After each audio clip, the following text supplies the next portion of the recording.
Levels, levels. Levels. So what are we doing this week for this show at a time? I thought we would use the best story wins deck that you sent me. Okay, sure. That sounds good. What's first? Okay, let's just open this up here. Let's take a look. Question number 1, right out of the deck. A time I sneaked alcohol or drugs into somewhere. Oof.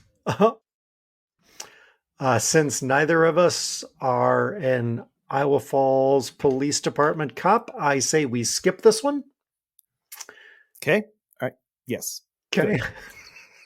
Good idea. All right. Let me just go here. Card number 3. What's here? A time my boss realized I was worthless. That is not the real card. Yes. Oh. Oh, yes. Yes. Oh. Yes, it is. Are you sure we're not playing Cards Against Humanity? Oof. Okay. Cards Against My Sanity?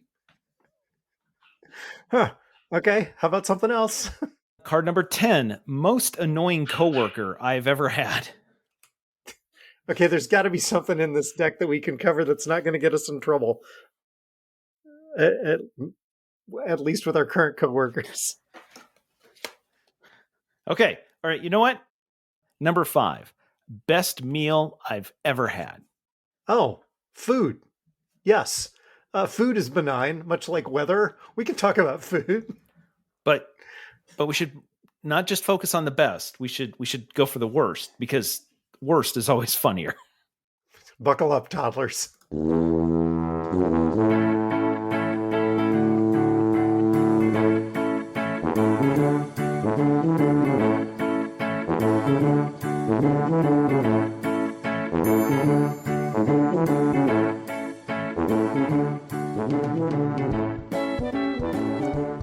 Hi, toddlers. Welcome to an episode at a time of Talking with Todd, weekly podcast with Dwayne Johnson and Todd Prinz, where failure is always an option. Thanks for joining us. Hey, Todd. Hey, how's it going? Pretty good. Pretty good. Long night. How are you? I'm doing well. I realize now when we record parts of 3 shows in one night, I should have had a wardrobe change for the, for the video that we won't For the post. YouTube video that we never post. Yeah. I could change hats. I changed hats in the middle of a show one week. I don't know if you noticed that or not. I didn't ever post it. No, that's not true. I did post some of that. Anyway. Continuity issues. Kevin, get on that. If this was a TikTok, I believe right now you and I would have to jump up in the air, and when we land, we would switch. We would change. It would be even cooler would be if you and I switched so that it was exactly the so I had yours and you had mine. Yes. All right. So episode out of time. This one we're going to cover some food stuff here. So okay. Let's see. So this one's out of the best story wins. Although let's be honest, I don't know. There's no points. There's no rules. Let's see. So this question starts with the best meal you've ever had. Boy. Or we can just skip the best. Worst meal you've ever had?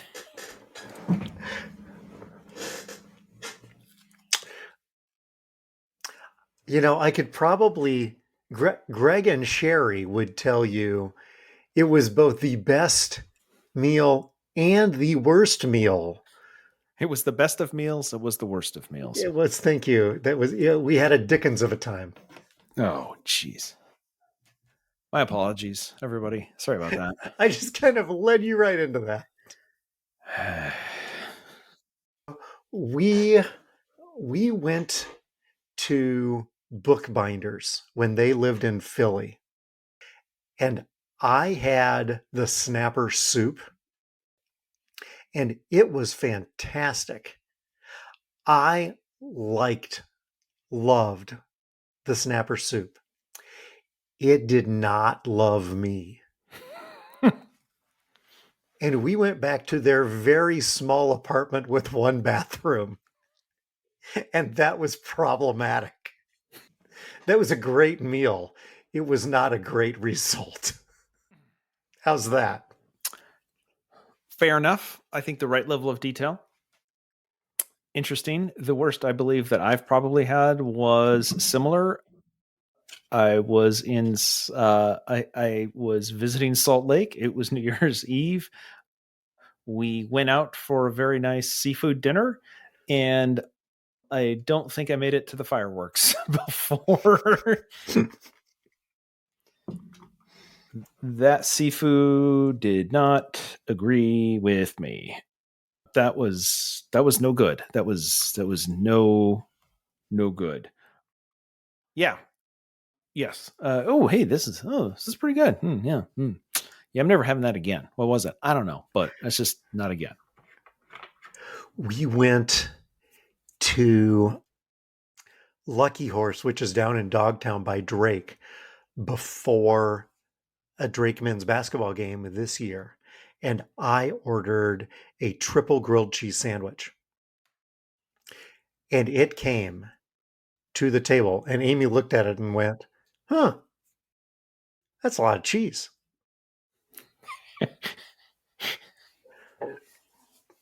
I missed most of the second half. It was a blowout game. That was not intentional. I missed most of the. Thanks to that cheese sandwich. All right, moving on. Moving on. Yes, thank you. Yes. Next question from the deck. Weirdest thing you've ever eaten abroad?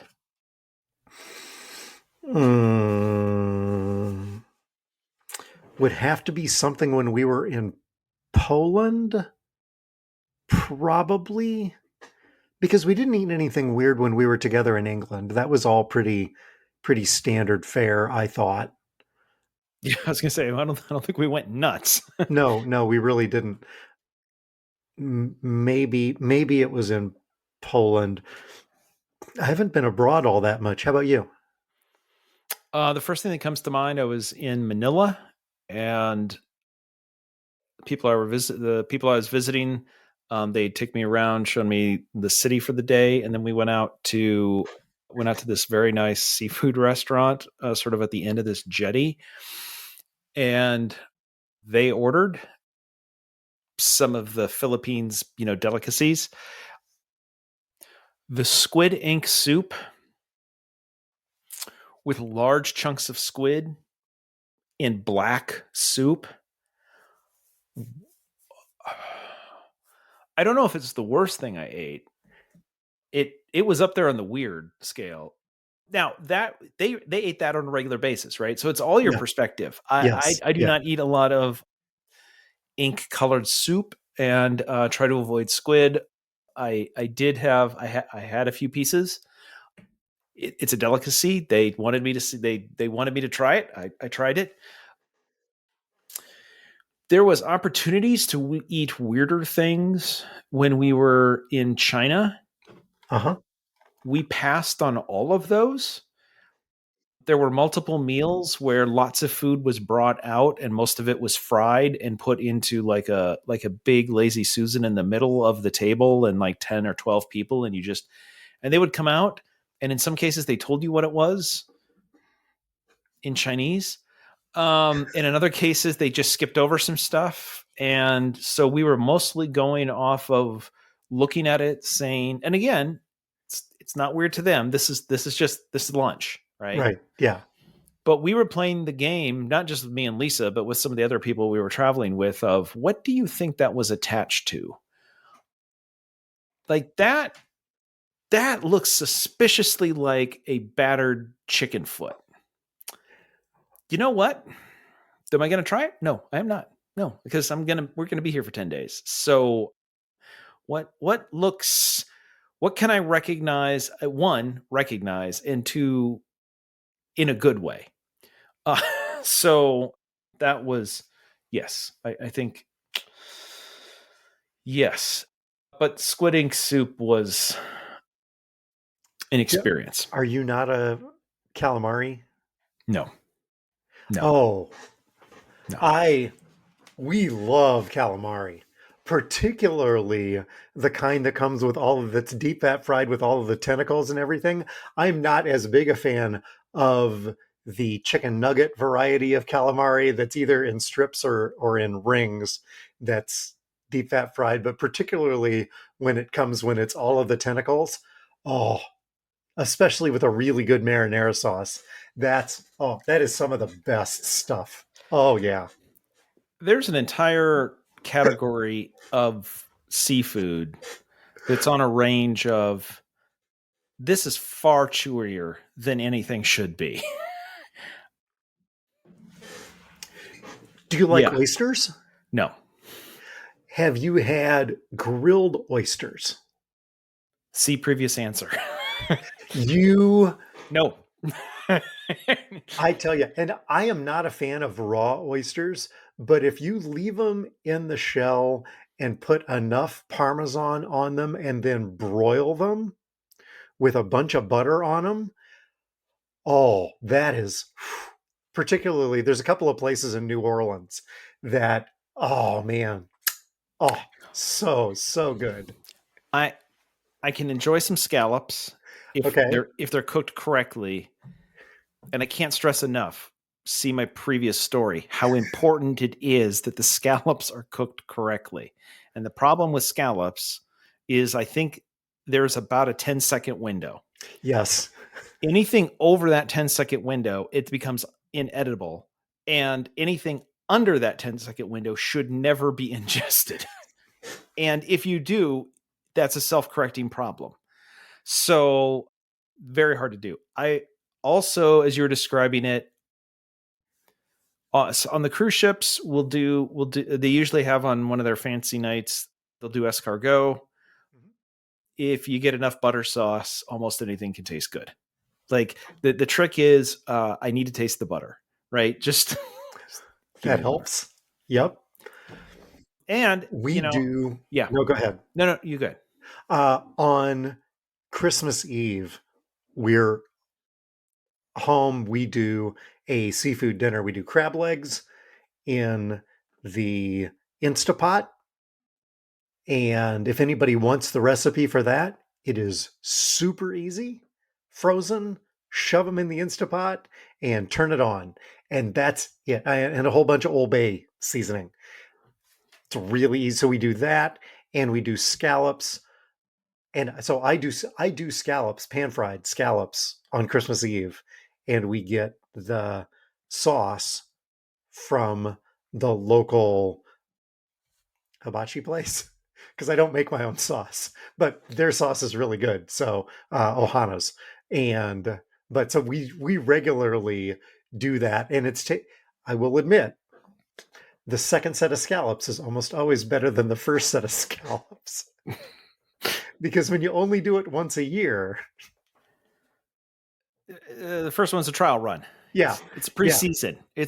It's an exhibition cook. Yeah, it's kind of like drywalling.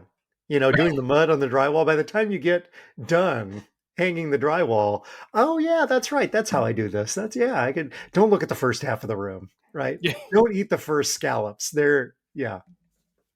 Sorry, yes. Well, you were talking about crab legs. I'll just say this. I don't mind crab, but generally speaking, crab legs to me feels like one of those where the amount of work that goes into it versus the tiny little, it feels like you have to do an amazing amount of work to get a little bit. So if you actually want to have any of it, like, look, this is an all night thing for you to get.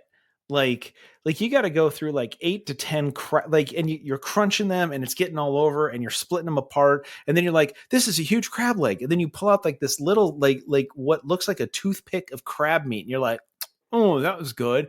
I guess I'll do that again. It is, which sometimes, again, mostly on the cruise ships, one of the things that we'll eat lobster on the cruise ship. Again, formal night, don't normally go get lobster. One of the things that just as important is that they will bring the lobster. The lobster tail. They will remove it from the lobster tail for you.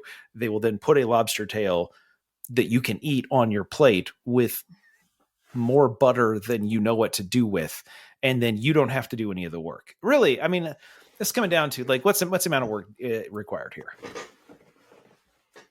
And then take the shell away so that I don't have to look at where it came from. Yeah, because that's nasty. That nobody wants to see that. No, yes. No, that's what the hell is that? Yes. I will say is the last piece though is so yeah. I don't want octopus being a scuba diver. One of the things I would love to see that I have never seen. I would love to see an octopus.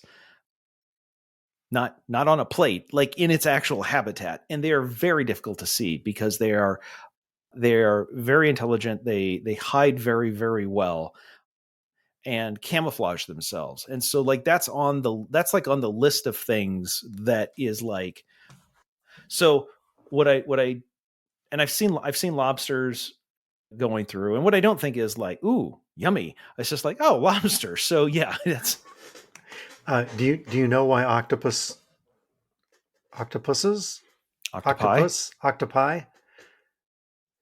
do you know why they're very intelligent? Because they're so delicious. Because they're aliens. Have you watched Resident Alien yet? No, I have not. Yes. According to Resident Alien, the octopus is an alien life form living on Earth that he can telepathically communicate with. Oh. Yes. Oh. Yeah. No spoilers there. It's really the conversations between the lead character and the octopus, singular, on that show. Really very, very funny. Yes. Okay. Let's see. We're dominantly doing some food stories here. Best worst ballpark food. I went to a college baseball game a couple of weeks ago. The only ballpark food that they had was an all beef hot dog that was lukewarm. Okay. And nachos in a bag. Mm. That was the entirety of their food choices. That would be the worst selection of food ever at a ballpark. Okay. All right. I'm going to show some recency bias here. Yeah. Last weekend, we went to the Golden Knights game. Oh, yeah. At the first intermission, which is first of the two, got in line, stood in line, and got up to there and ordered a hot dog. And the guy said, yeah, we're out. Now, the game's been going on for 20 minutes. And now I've been in line for 10. There's 2 more periods and another full intermission. They did not have enough hot dogs to make it through the first intermission. Was it Dollar Dog Night? Nope. No. It was, let me remember. I think it was $9 Dog Night. Oh.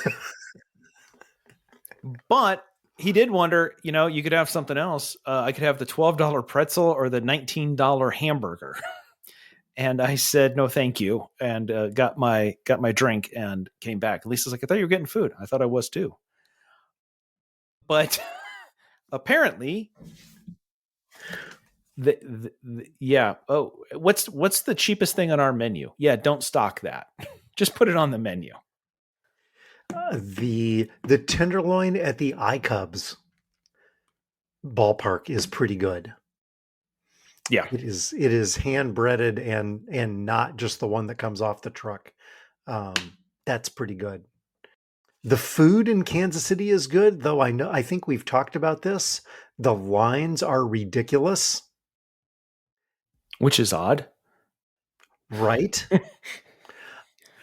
There's nobody here, and yet you still stand in line for 25 minutes because they're understaffed, which was one thing in the old model where innings lasted 45 minutes.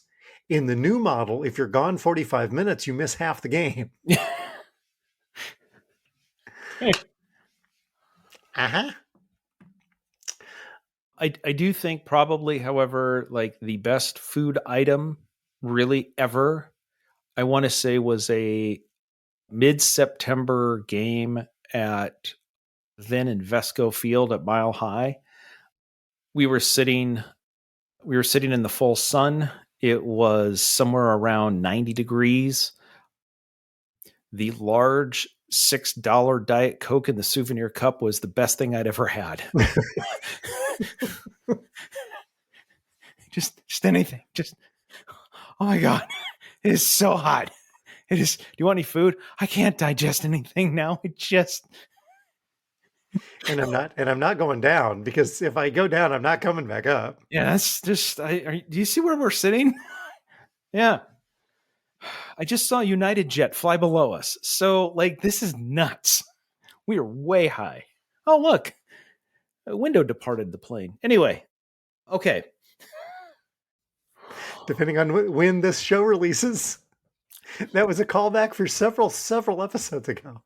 Or depending on when this releases, it's also a premonition of some content coming. Who knows? Who knows? Yeah. Let's see. Okay. So you were talking about what would you say is the best thing that you make?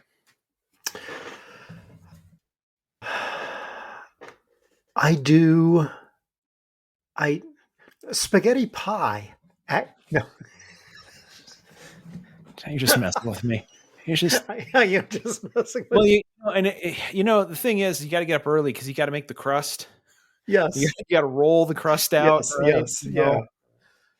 With the graham crackers as part of the oh my God, that sounds terrible. It's awful. Spaghetti pie with graham cracker crust. Okay.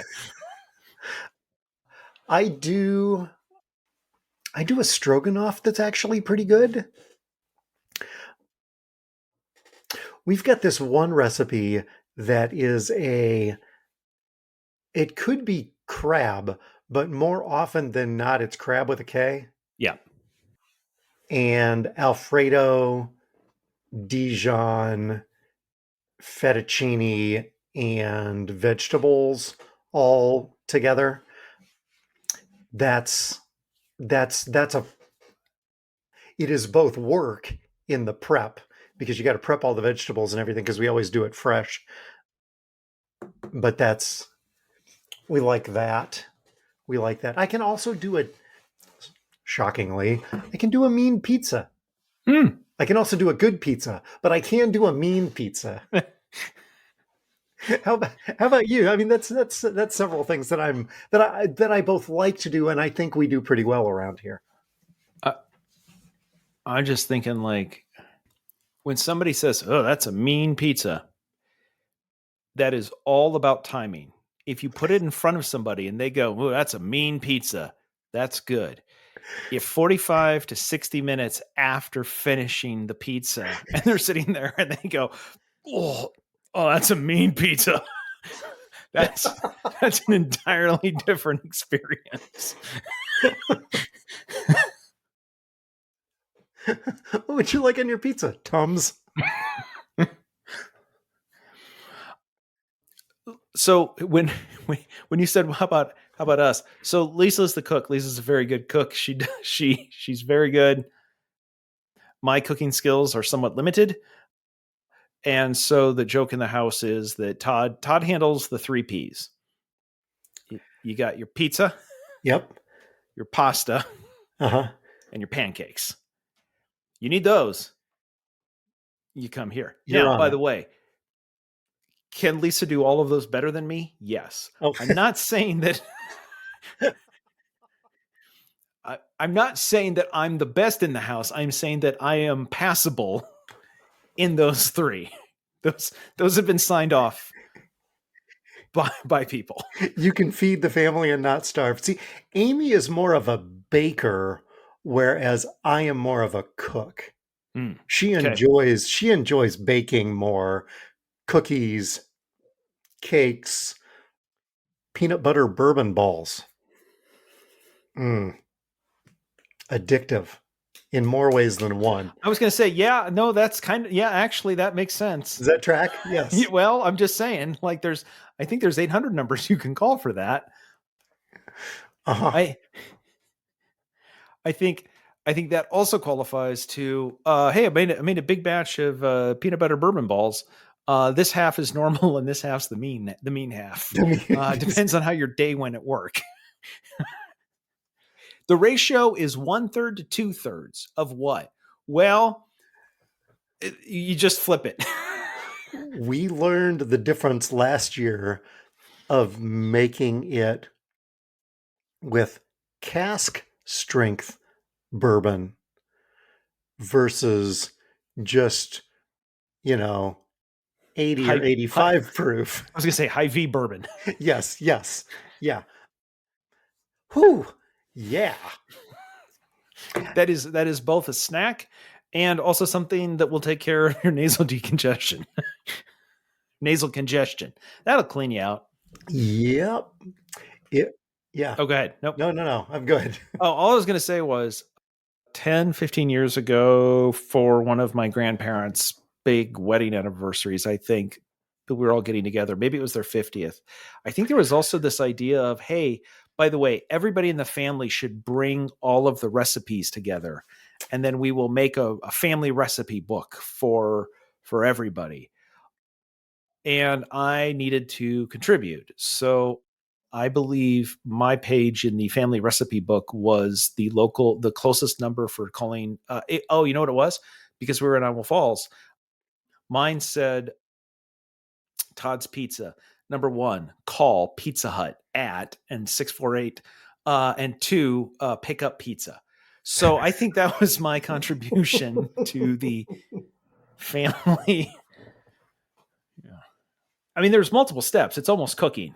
I mean, I think there must have been 3 steps. If it's 3 steps, this is what I tell Lisa. If it's 3 steps, it's cooking. She's like, I don't think that's true. And I'm like, look, if I have to take this thing out of the box, poke holes in it, and put it in the microwave, that's 3 steps. I'm cooking. She disagrees. We did, when my sister got married a long time ago, we did one of those cookbooks and we were responsible for putting it together. And this was before, the proliferation of, we did have a computer. It's not handwritten and it's not typed. We did type all of the recipes into a computer, and I don't remember, maybe went to Office Max and had them produce a whole bunch of spiral bound and gave them out to and everybody, but pulled it. We use that cookbook more than any other cookbook. We have so many cookbooks in this house, but the one that we go back to is that one over and over and over. Where's the pink cookbook? Lucas, hey, do you have an extra one of those that I can have? Ours are all loose sheets, I believe, that were just stuck in manila envelopes, kind of like some documents you were smuggling out of the Pentagon in the 70s. Yeah, same thing. It's close. It's basically the same thing. Let me ask you this. This one wasn't on our, this is going to shock everybody. This wasn't on our pre-show prep list. You guys rehearsed this? This is what you got? I'm going to surprise you with one though. What food item would you can't readily either you can't make or get locally? Like, is there anything that you're like, man, I wish there was a restaurant that did this that you can't sort of do yourself or easily get, that you kind of have to go someplace for? Applejack cheese. Applejack cheese. Yeah, this is a recipe. This is a cheese blend that was created just a few miles from Amy's farm. And it is not widely distributed much further than 20 or 25 miles from where it started. But Applejack cheese, when I can find it, like when we go home, I will bring back 3 big, huge hunks of cheese. And, yes. And here's the thing. There was a time when Point beer from Stevens Point, Wisconsin, wasn't distributed in Iowa. Okay. And oh boy, I thought this beer was really, really good. Kind of like New Glarus Spotted Cow. New Yep. Glarus isn't sold outside of the state of Wisconsin. Is it really that good, or is it just scarce because you can't get it? Like Yingling is everywhere. Is it a good beer? It's okay. It's not a great beer, but you can't buy it in Iowa. So is Applejack cheese really that good? In my mind, yes, absolutely. Yes, absolutely, it's that good. I would also say, like a real answer, crab cakes or clam chowder on the coast. Near said clams or crabs. Yes.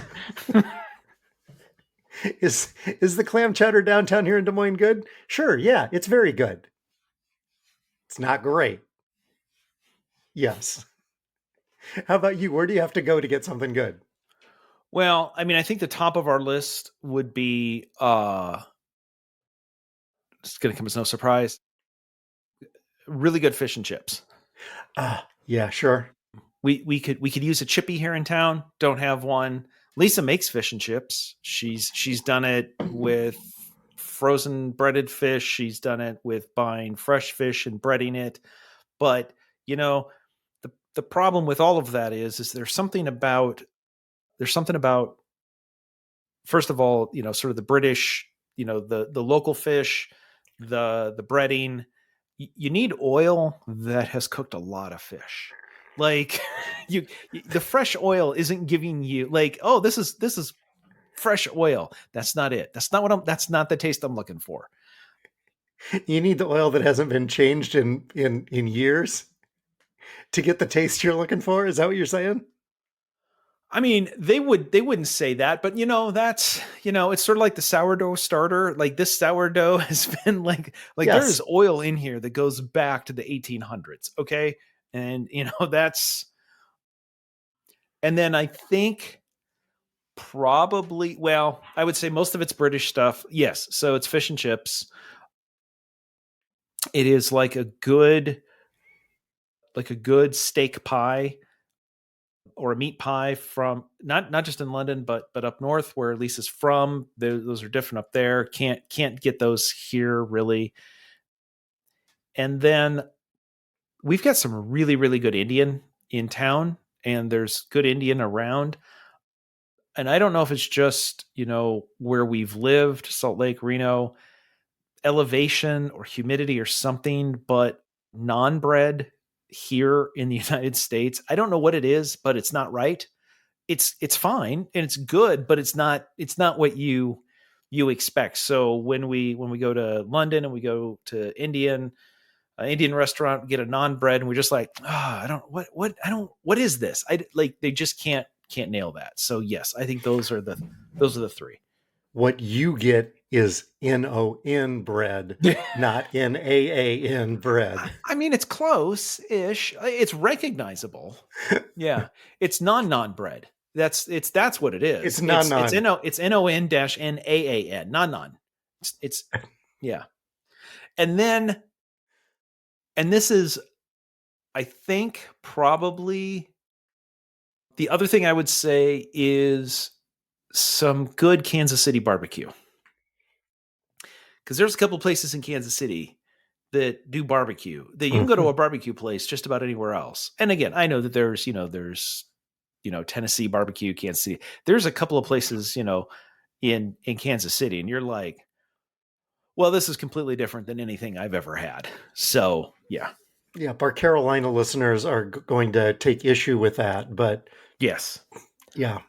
Which they may have the exact same thing. If you don't live in Carolina and you want Carolina barbecue, you probably know the same. Like, oh Yes. yeah. Hey, welcome to Seattle. Here's some Carolina barbecue. Yeah. But Is it? Is it? When we were in San Diego, we went to the little dive bar. Did I talk about this? We went to the little dive bar that they filmed part of Top Gun in, where the scene with the Great Balls of Fire scene Okay. with Goose at the piano. Yeah. That bar is in San Diego, and it's directly across the street from the Manchester Hyatt where we stay. Hmm. The name of the restaurant is Kansas City Barbecue. Okay. Kansas City Barbecue in San Diego. To your point, it was fine. It was not good. It wasn't good barbecue. It wasn't good Kansas City barbecue. The brisket was a little tough. I should have gone with the pulled pork, but the beer was cold and there were Top Gun posters everywhere. So, okay. What most disappointing meal after you were expecting and were really looking forward to something that did not live up to the hype? Man, okay, that's a good question. God, recently the problem with all this stuff is recency bias. Like, unless it's super bad, like Mhm. super bad, I think recency bias comes into play. We went a year ago, year and a half ago, when we were in London. We went up halfway up the Shard are some restaurants, and you can go there for lunch at a set meal price, which is not terrible. Especially if you consider if you go all the way to the top, it's almost 30 pounds just to go up to the top of the Shard. Mm. So for 40, 45 pounds, you can get a 2-course lunch or something, and you pay a little extra, you sit next to the window. So we went up there,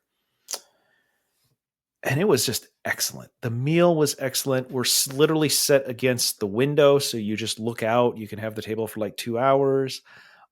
It's one of those where you walk in and you walk through the kitchen, right? Like the kitchen's out there. The Uh-huh. staff was great. I mean, it felt like a high-end restaurant at reasonable prices for what it was.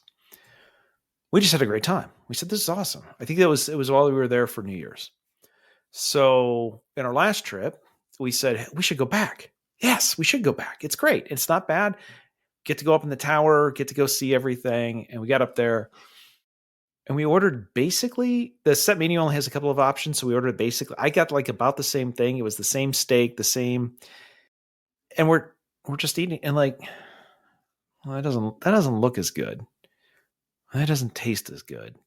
Like we're in the same place, almost in the same seat, like 2 seats over. The restaurant's still nice. And yet everything was just like the food quality was like 2 steps down. Like just you're like, Yep. what happened here? That may not be the most disappointing, but we were both like, well, I guess we should be lucky that we had a good experience on the first time. And now we know maybe don't come back. So, yes. How about you? I guess again with with a recency bias, there's a new restaurant in Valley Junction that's on the absolute south end called Bix, and it's a place where the kitchen is open really late. And so after we get done with like going to the Civic Center or something, it's hard to find some place to go to Yeah. that the kitchen is open late. So, okay, well, let's try this. Kitchen's open late at Bix. And I think Amy had the tenderloin and I had a fish sandwich. And they were both breaded in what looked like they came from Long John Silver's, Sweet. which is not what we were expecting. And it just, and we had heard fantastic things about this bar restaurant, right? And we'd tried to go before and the wait was like 45 minutes. We're like, man, screw that. We're not going back. And so when we finally were able to go, I would say that was pretty disappointing. And then this is probably, I don't know, maybe 3 weeks ago, maybe a month ago, we're like, we should give it another try. And this time when we went back, we ordered their pizza. Oh, Oh, fantastic pizza.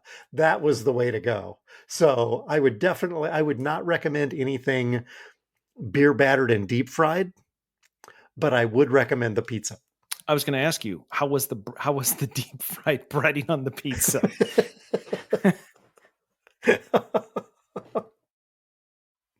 Yeah. No, they actually they did that well.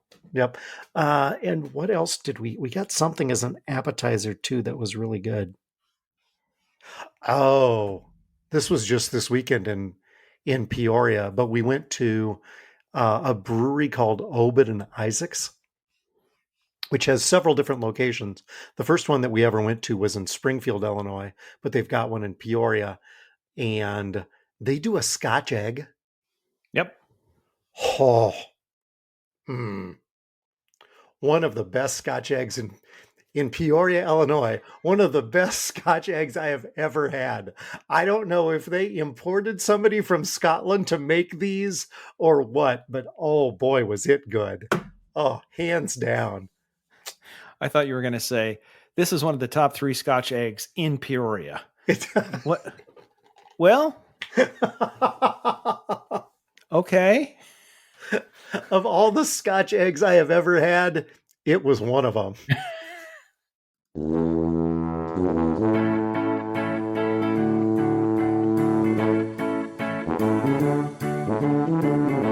The music is Happy Boy by Kevin MacLeod.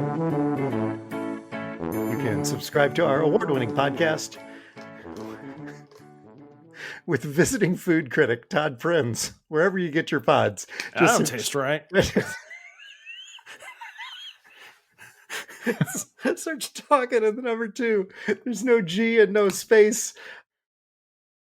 Oh, this is the old version of the rundown. We have a page on Facebook. You can tweet us on Facebook. You can check out our award-winning merch on Zazzle. You can leave us a voicemail at 515 also CPA. That's 515-257-6272. You can stop by and see us at the Tuba City home office. Please don't do that. You can always check out our Naperville drains. We haven't plugged them in a while, thanks to Greg. I hope the drains are doing okay. Thanks to our listeners and our sponsors, Toddler 3187, the Taylor Center for Technology Policy, and DJ to Go Cedar Valley, a DJ in the Cedar Valley. And as always, you can send us your feedback to feedback@talkingtotodd.com. Todd? I think we now have the official food item of Talking to Todd. I'm going to consider it's Apple Jack cheese.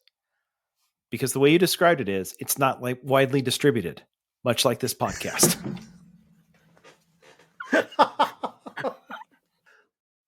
But if you've tried it, you like it. But I'm not going to lie. It's kind of an acquired taste. Yes. Yep. That's on brand. Okay. Yep. This doesn't taste like any other cheese I've had. Yeah, I know. Look, the first couple are not great, but you'll eventually get into it. But don't binge it because you will feel terrible. You should try the ones that aren't like any of the other cheeses. Those are the good ones. We'll be back next week. We're here. We're talking to Todd.